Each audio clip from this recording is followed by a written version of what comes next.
Hello viewers, hello everyone. In the last few videos, we tried to understand what is the image formed by plane mirrors, spherical mirrors like concave and convex mirrors, everything we learned. To draw the ray diagrams or to solve the problems on the spherical mirrors, important thing what you require is that you need to take the idea regarding positive or negative signs of object distance and the image distance.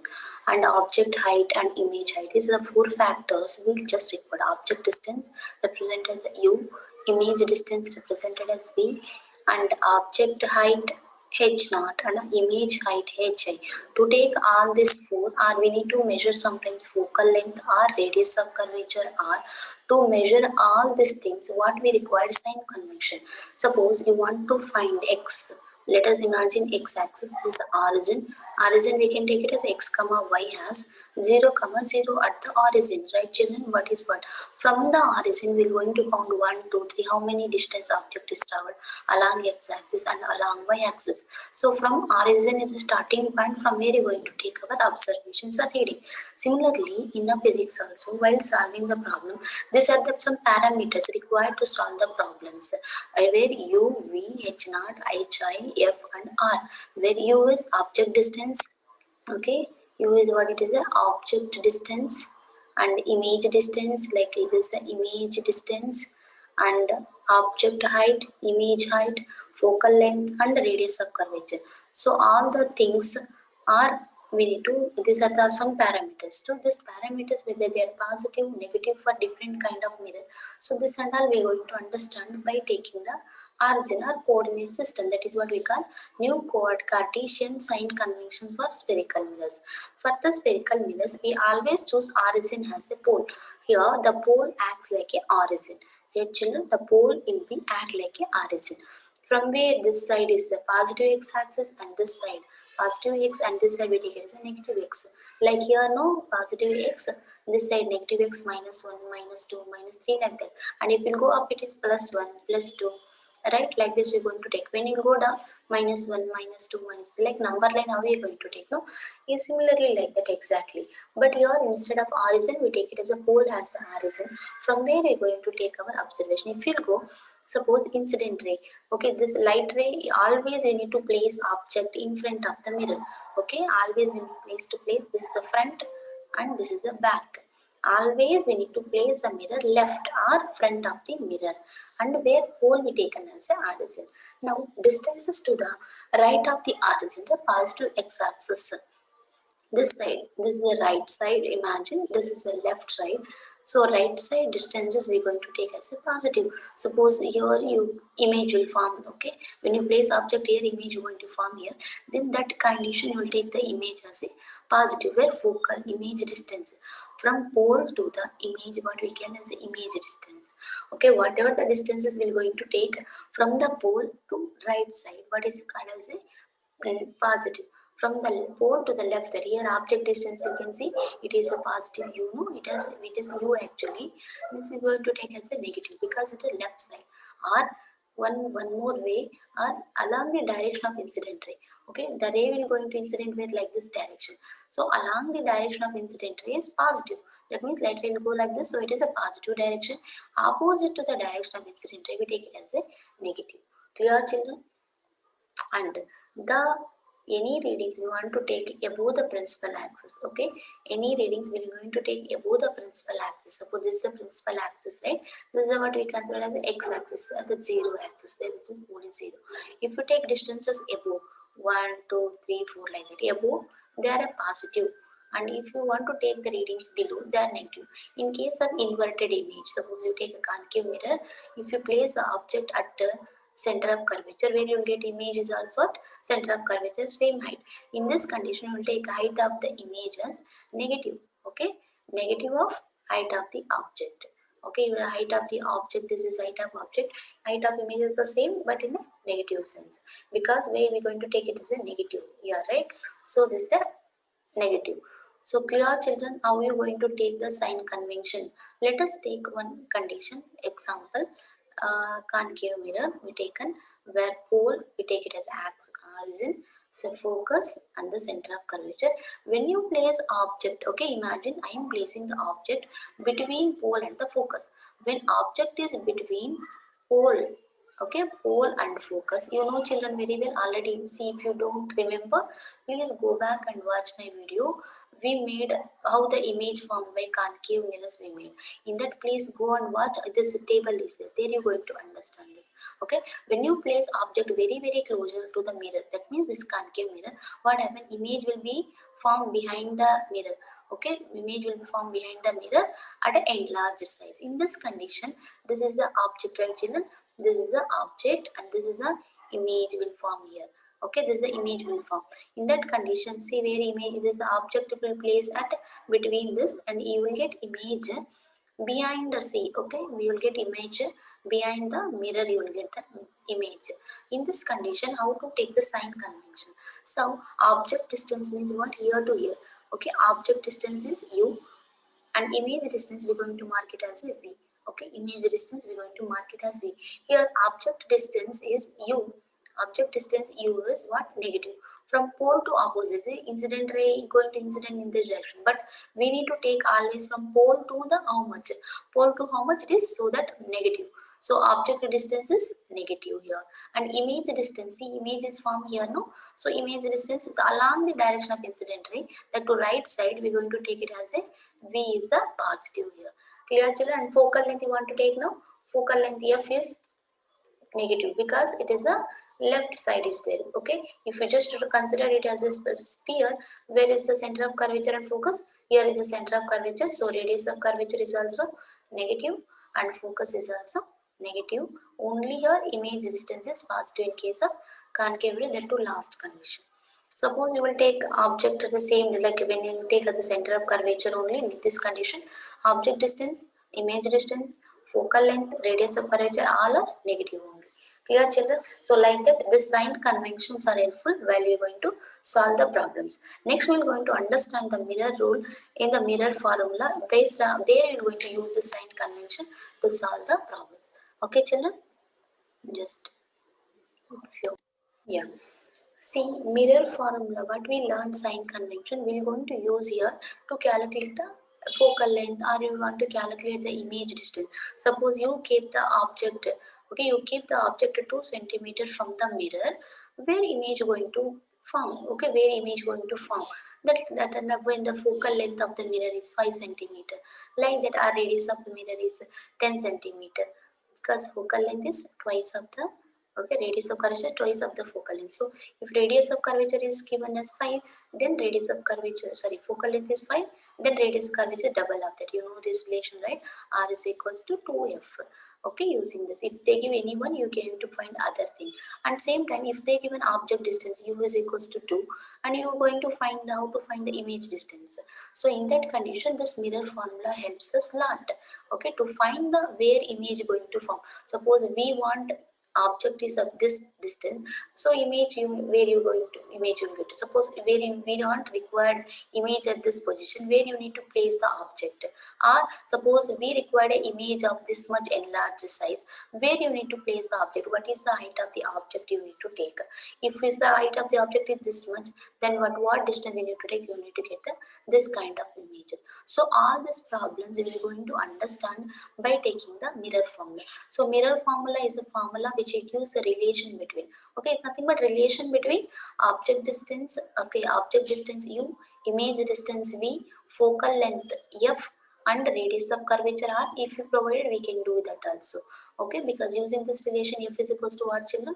It is just r by 2. So you want to replace this, you will get it is also equals to 2 by, yeah, you just inverse reciprocal of this. 1 by f is nothing but 2 by r. So in this 1 by f you replace, like this also the formula will come. Clear children? This is all the formula of mirror formula. Okay.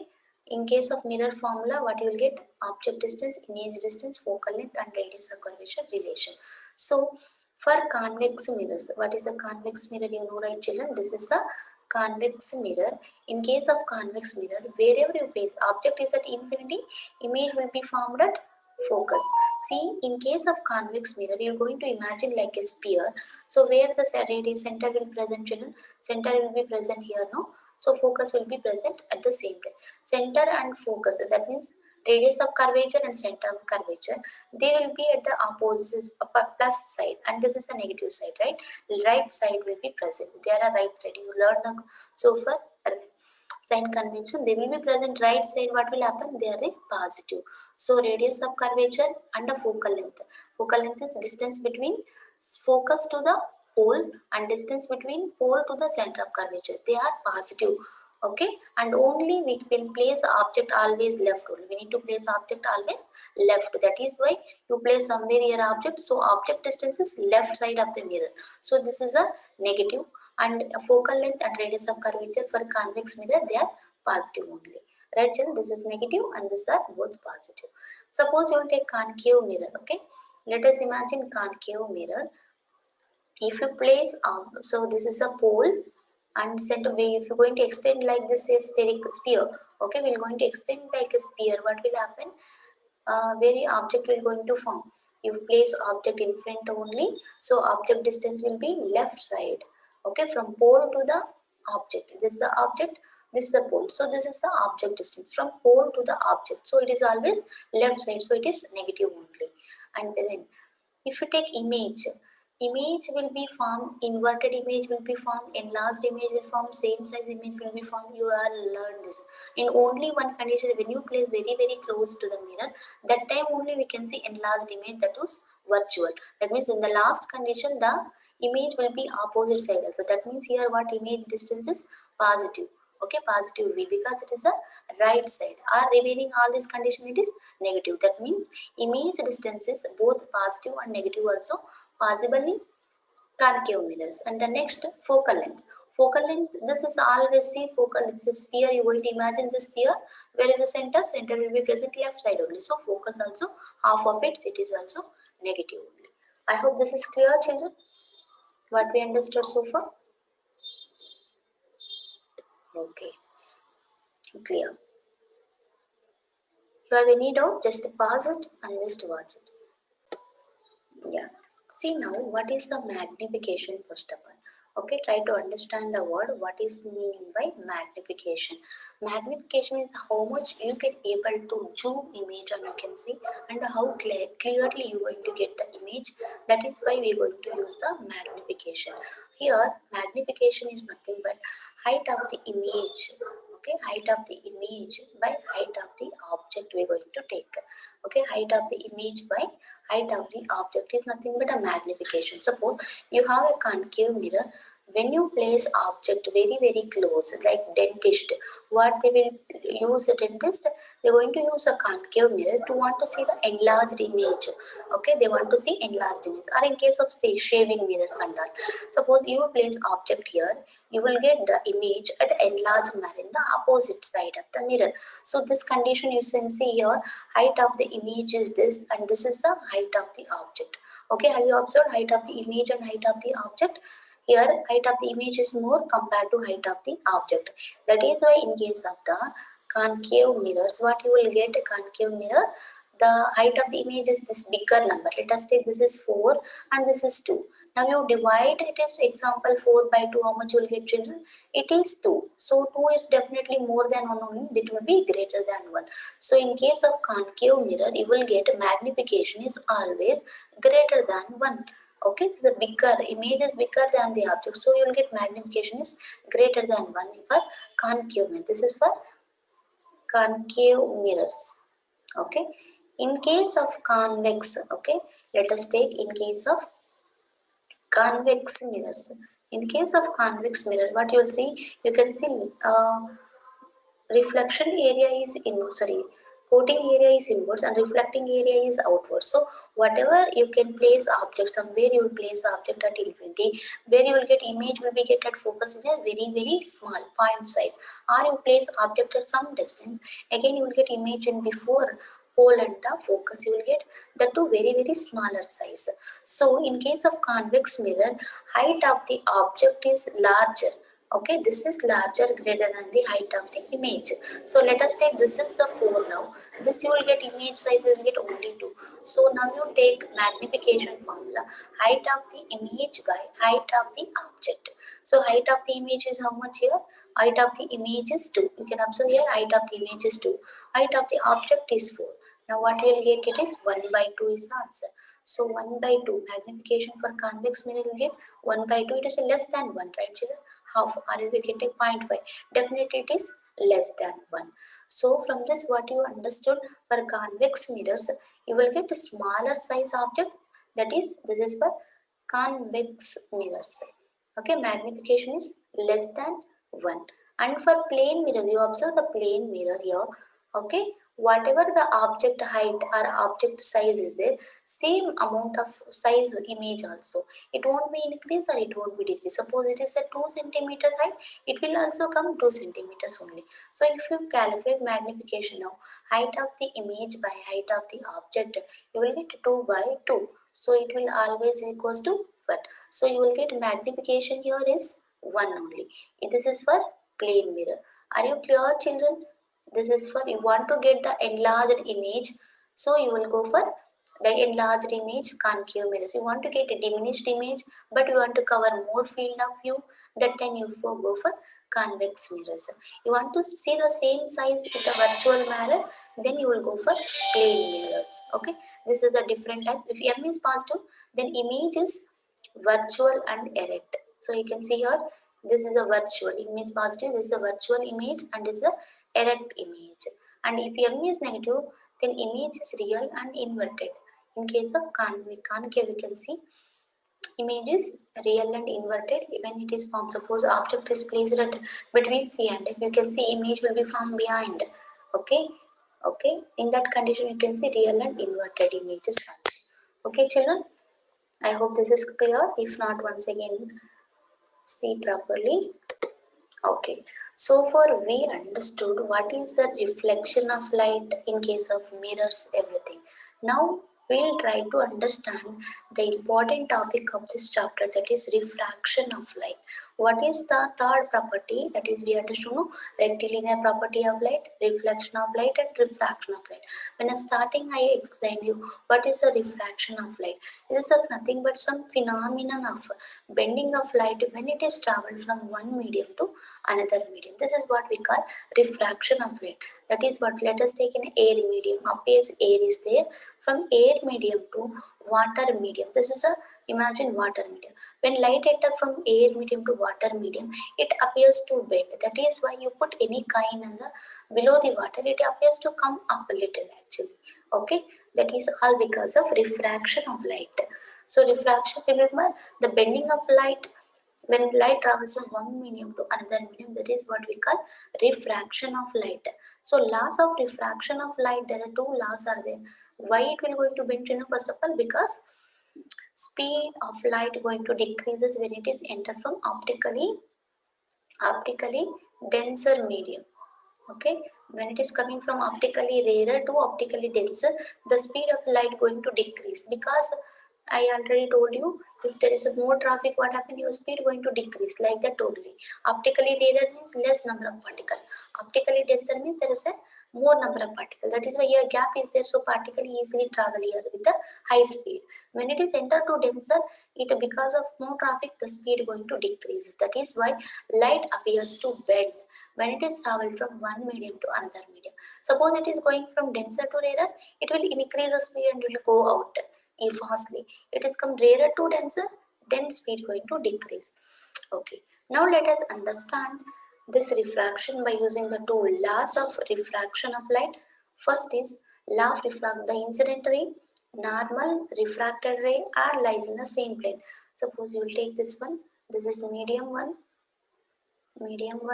and this is medium 2. Let us take now ray. Okay, in medium 2 just take it some water, something else. Okay, medium 1 and medium 2 water is taken in a beaker. Now a right ray, suppose this is a normal as a, not ray, it is an imaginary line perpendicular. Okay, imaginary line perpendicular to that contact surface, that is what called normal. And the ray which is incidenting on the contact surface, what we call incident ray.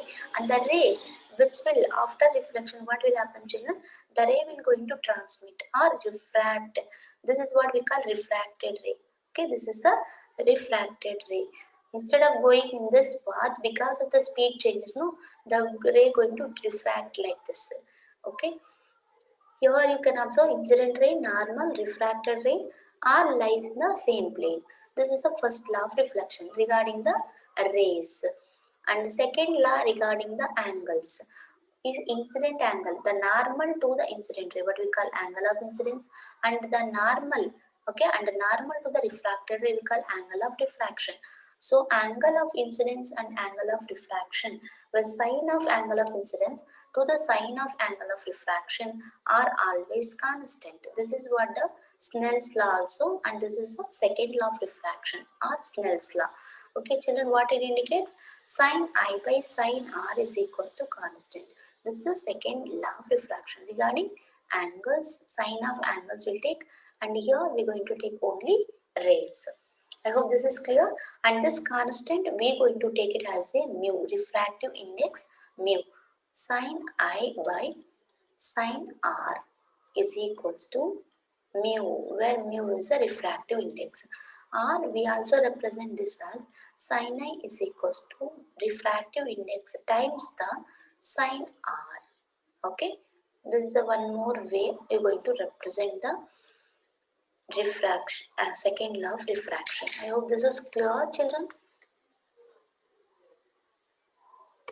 Yeah. So now try to understand the formula. Since we understood now so far what is that sine of angle of incidence, okay, to the sine of angle of refraction is equals to the mu, refractive index.